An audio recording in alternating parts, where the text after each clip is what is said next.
আসসালামু আলাইকুম প্রিয় লিসেনার্স, আশা করি সবাই ভালো আছেন।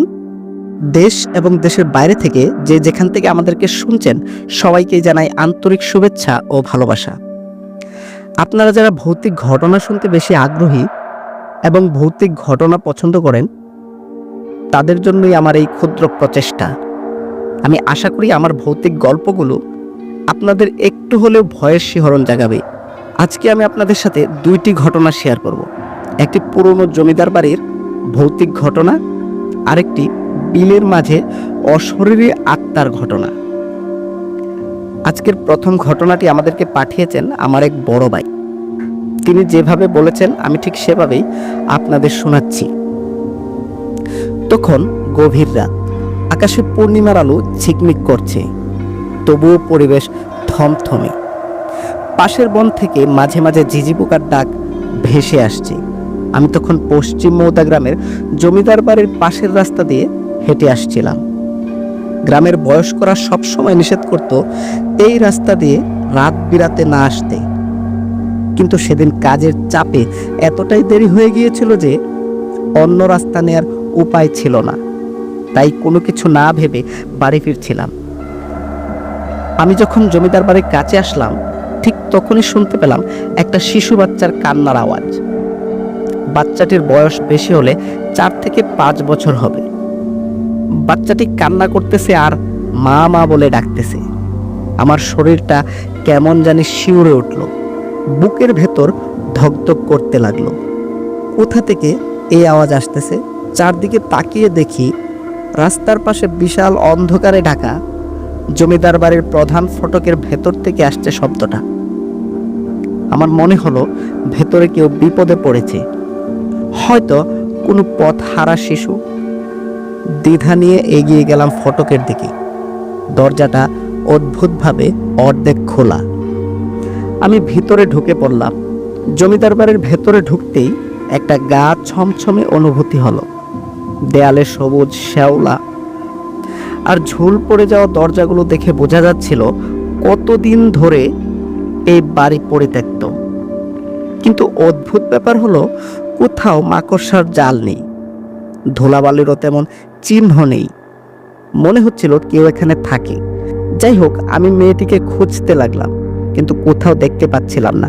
হঠাৎ আবার সেই মেয়েটার কান্নার আওয়াজ শুনতে পেলাম, এবার আরো স্পষ্ট। মেয়েটি তখন বলছিল, মা আমাকে বাঁচাও।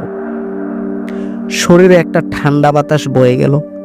গলার স্বরটা যেন আশেপাশের বাতাস কাঁপিয়ে তুলছে।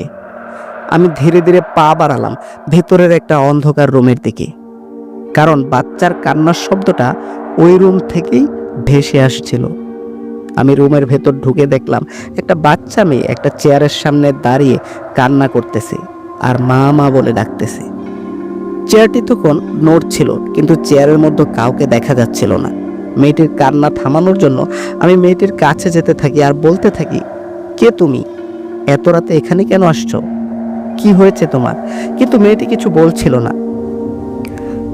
আমি যখন মেয়েটির প্রায় কাছে চলে আসি, তখন হঠাৎ করে মেয়েটি আমার দিকে তাকায়। আমি তখন প্রচন্ড ভয় পেয়ে যাই। মেয়েটি যখন আমার দিকে তাকায়, তখন রুমের মধ্যে সবকিছু এলোমেলো হতে শুরু করে। মেয়েটির চেহারা বিকৃত, চোখগুলো আগুনের। মেয়েটি কান্না করতেছে আর তার চোখ বেয়ে বেয়ে আগুন পড়তেছে। আমি তখন কি করব কিছু বুঝে উঠতে পারছিলাম না। আমি পেছনে যেতে গিয়েও পা সরাতে পারছিলাম না। একটা ভয়ানক শীতল বাতাস আমার চারপাশে ঘুরপাক খেতে লাগলো।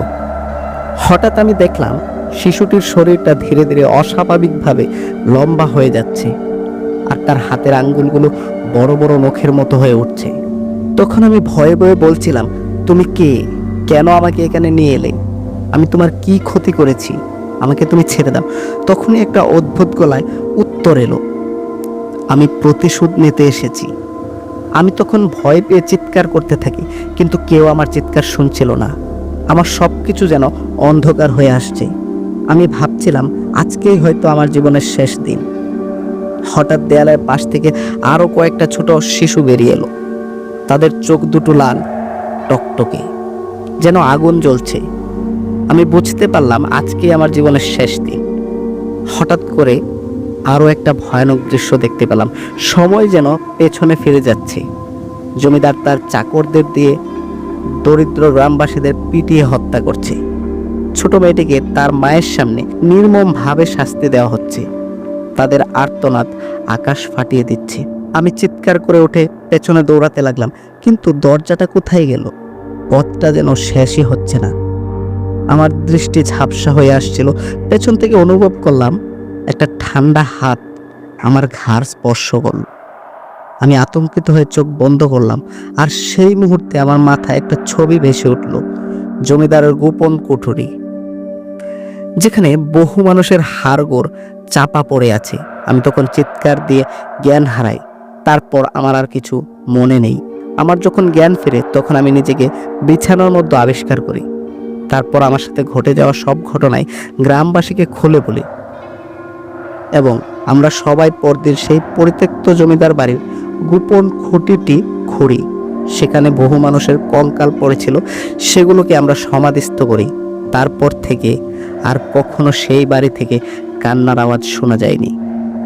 এটি ছিল প্রথম ঘটনা। আপনাদের ঘটনাটি কেমন লাগলো তা কমেন্টে জানান।